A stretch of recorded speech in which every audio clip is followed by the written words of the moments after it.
Summer, a time to enjoy the sunshine, go to the beach, or travel to that tropical destination. Or you can just stay at home and do all of that in your favorite video games. That's right, in this video we're going to take a look back at some classic levels, stages, areas, and maps that give off that summertime vibe. And what better place to start than the Emerald Coast from Sonic Adventure. Now, this whole game has a summer feel to it, from the Sega logo being washed out in the waves, to the blue sky menu, and the hotel resort that you can find in town. Just don't get carried away in the swimming pool, hedgehogs can't breathe underwater.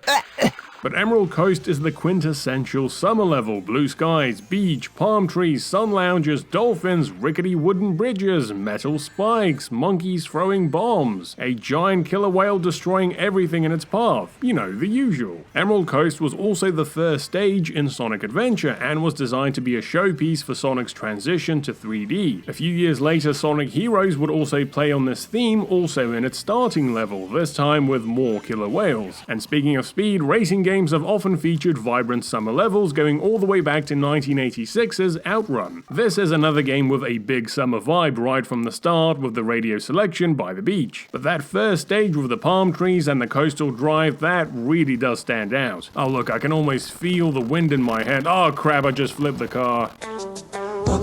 Years later, Outrun 2 would update this entire opening section with vibrant 3D visuals. And staying with racing games, Nintendo's F-Zero would give us a futuristic summer stage with Big Blue. The map would go on to become a fan favorite and see several permutations, including making its way into Super Smash Bros. Melee. And speaking of Nintendo races, the Mario Kart series has some classic summer levels, including the original Koopa Beach, the Koopa Troopa Beach in Mario Kart 64, the Peach Beach in Double Dash, and the Cheep Cheep Beach in Mario Kart DS. Mario Kart 64's contemporary, Diddy Kong Racing, also had several summer-themed levels and an entire tropical hub, but the standout has got to be Whale Bay, with its smiling balls that just won't get out of the way. Plus, you can drive the hovercraft. And speaking of water sports, another Nintendo 64 classic is Wave Race 64, Kawasaki Jet Ski. And again, this entire game has a summer vibe, mainly because it's hard to sell jet ski games in the winter. But to me, the standout summer track has always been Sunset Bay. Let those golden rays of light wash over you as you accidentally crash into a yacht. Now, we can't talk about Nintendo and summer without mentioning Super Mario Sunshine. After all, the whole premise of this game is Mario and Peach taking a vacation to Delfino Island, the quintessential summer destination.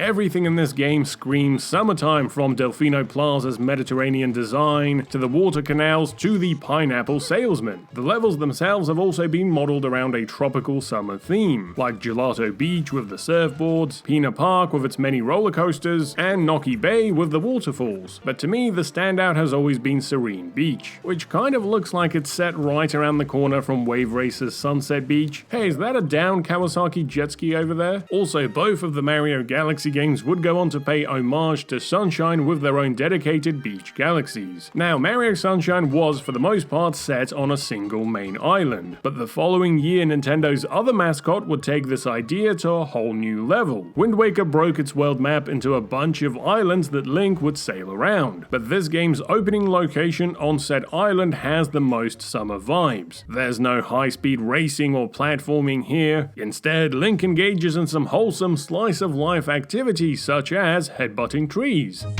contaminating the well, being followed by the kid with the world's biggest bogey, and chasing pigs. This was also the game where I learned that pigs could actually swim. Of course, eventually things do take a turn for the worst, but never mind about that. Let's just take a second to enjoy this wonderful soundtrack with the ambience of the ocean.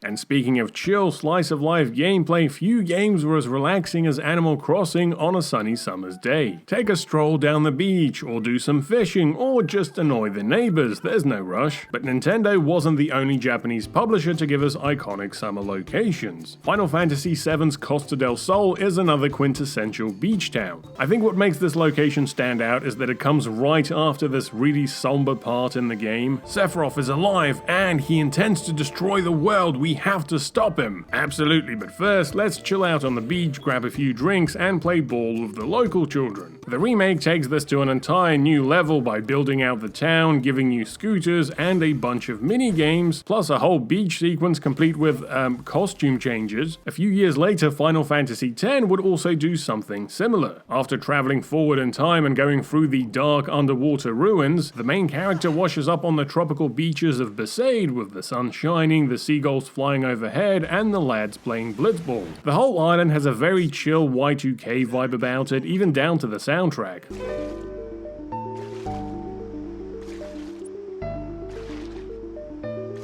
Look, even the piranhas seem pretty chilled, and unlike Sonic, Walker can breathe underwater. And speaking of Walker, released only a few months after Final Fantasy X, Square's Kingdom Hearts also opens on a tropical destination known as Destiny Island. Just like Wind Waker, this location is designed to introduce you to the gameplay and will have Sora climbing palm trees, collecting logs, and fighting other big-footed children with sticks. Something about these tropical beach locations really did resonate with the Japanese developers of the late 90s and early 2000s. From the beaches of Chrono Cross to the first level of Pokemon Snap, to the Palm Tree Paradise level in Wario Land 4. Team Ninja would even make an entire Dead or Alive spin-off based on beach volleyball and set in these tropical summer environments. Just look at that sunset. But it wasn't just the Japanese, the Western developers have also made their fair share of summer levels. And once again, many of them seem to either be tutorials or set early in the game. For example, Croc starts his adventures on a sunny beach in Croc 2, while Crash Bandicoot famously washes up on the sandy shores of Insanity Beach and then proceeds to make his way through a set of tropical islands to defeat Dr. Cortex. Naughty Dog will then continue this theme with Jak and Daxter, having the duo make their way through Sentinel Beach early on in the first game. Rare's beloved Nintendo 64 platformer Banjo-Kazooie would also employ a tropical theme in Treasure Trove Cove, where the titular characters have to dive for treasure, beat up a giant crab and then go inside its shell, and talk to a hippo pirate who communicates exclusively through burps.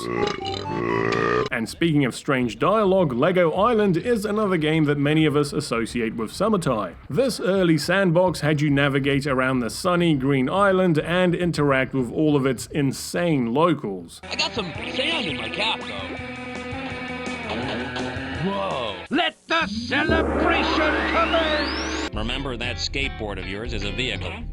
I remember it is, and I remember everything. And while we have skateboarding on the mind, let's mention Tony Hawk's Pro Skater 2, which would feature a sunny Venice beach level. Because nothing says summertime like doing ollies over sleeping bums. Get out of here, you creep!